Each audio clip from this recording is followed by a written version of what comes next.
Welcome to the Nebraska Soybean Board Weekly Market Roundup, which is being brought to you by Nebraska soybean farmers and their checkoff. I'm Susan Littlefield, sitting on the River Rock in San Antonio, where the U.S. Meat Export Federation's meetings have been taking place this entire week. So you can know that exports, whether you're looking at grain or livestock, have been on the forefront of many producers' minds. Some of the things we're going to look at is the fact that farmers, many talk that farmers are afraid to do some selling right now. What does that all mean?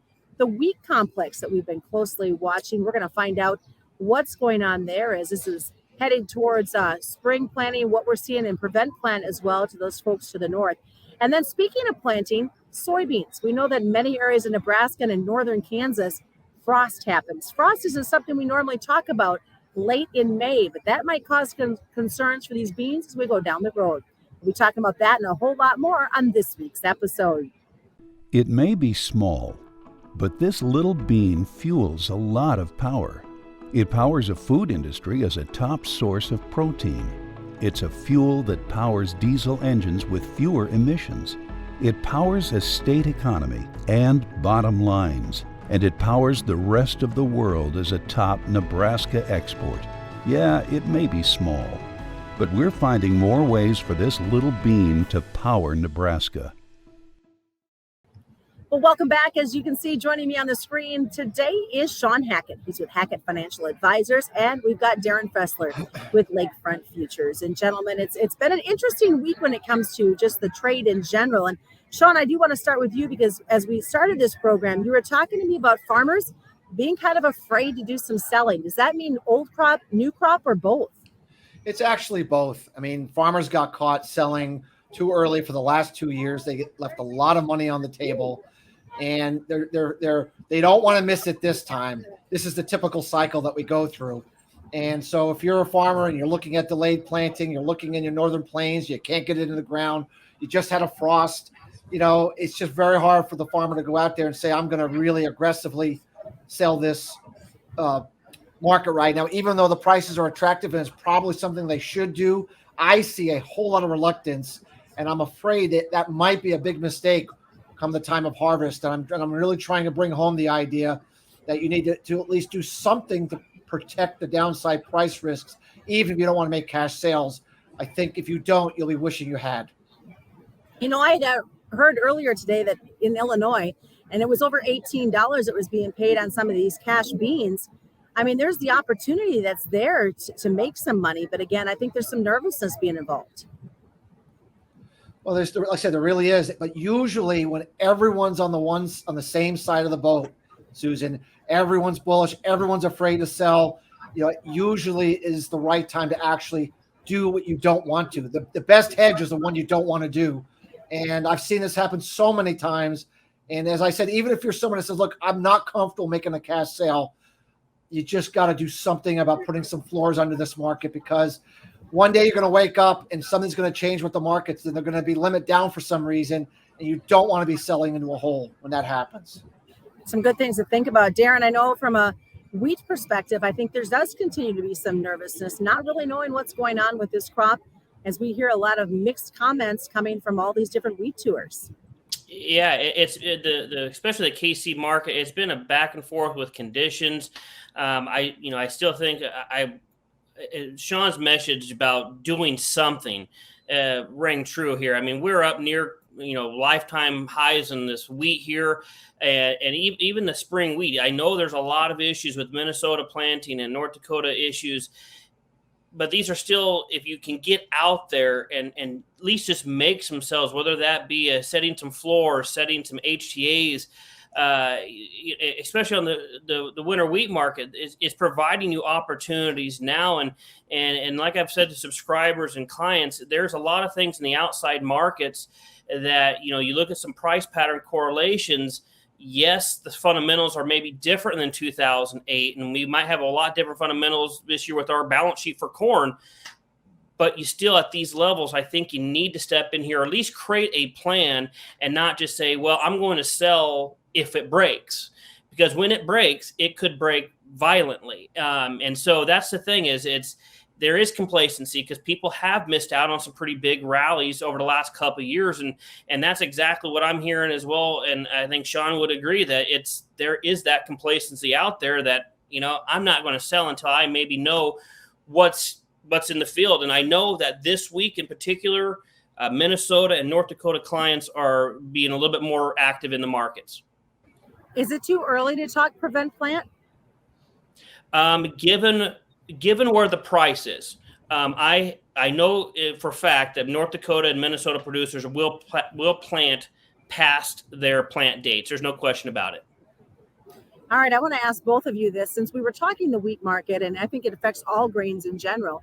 The issues that continue to happen with Russia and Ukraine is we saw into Friday morning a lot more attacks happening in Ukraine.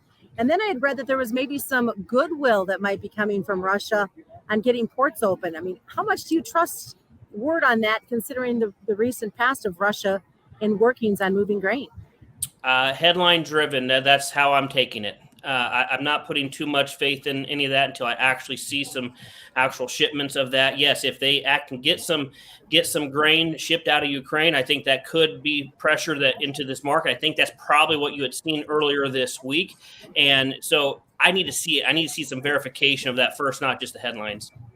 All right, Shawn, what about you? What are you hearing when it comes to these headlines and hopefully some goodwill gestures? It's kind of like we were dealing with the trade war with China. Every single week we're talking about this and talking about that. And I have no idea how to forecast what Russia's going to do, what Ukraine's going to do or not. What I'm focused on is in a few weeks, Russia's going to be harvesting an all-time record crop, it appears.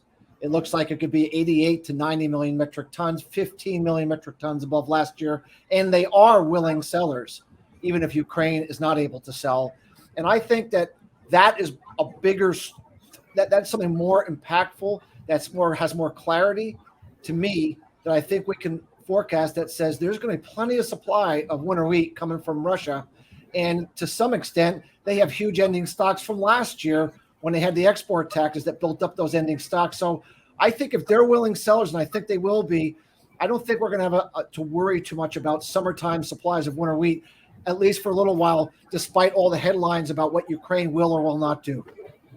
Well, as we continue here at the Nebraska Soybean Board Weekly Market Roundup that's brought to you by Nebraska Soybean Farmers in the Checkoff, let's talk what's going on with soybeans. China, Brazil making an early agreement. A lot of folks on Wednesday, Thursday were surprised at the information. Shawn, I'll start with you. What are your thoughts on this preliminary talk?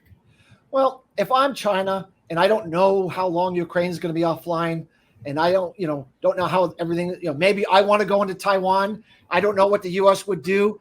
I had better open up some channels with some other outfits to make sure I could get some grain, especially corn, where they haven't been buying it normally from Brazil. So I think to me, it's just a natural progression of diversifying your supplies at a time that there's a lot of geopolitical uncertainties. They don't want to be caught being a one-trick pony, and the pony that they're relying on decides to cut them off. All right. What about you, Darin? What are you thinking on this agreement? Yeah, I think this is probably much a done deal at this point. And if this does really go through and we actually see some shipments, I think this is kind of like that talk back in 20. Well, what if China buys a lot of U.S. corn and they actually end up buying it? I think we're in that same situation. What if China buys a lot of Brazilian corn?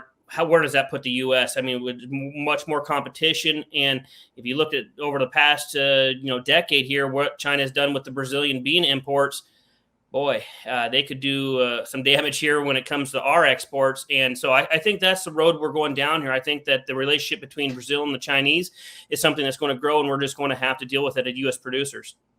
The geopoliticals of everything are definitely going to make it interesting in the near term. Let's look at the livestock side of the trade this week. We saw some lower numbers on this cattle market, some struggles in the hogs. Darin, what are your thoughts on the way this livestock traded?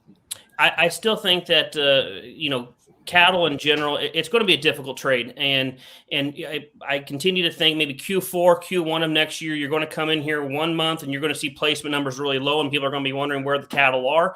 But given where the backdrop of we don't know what the corn production is, we still got some dryness going out in western parts of Nebraska. People are just shoving cattle through the system right now. And I think that, it's going to be a tough sled for cattle guys in general until we get a much more better picture about maybe how this corn crop is looking, especially for the feeders.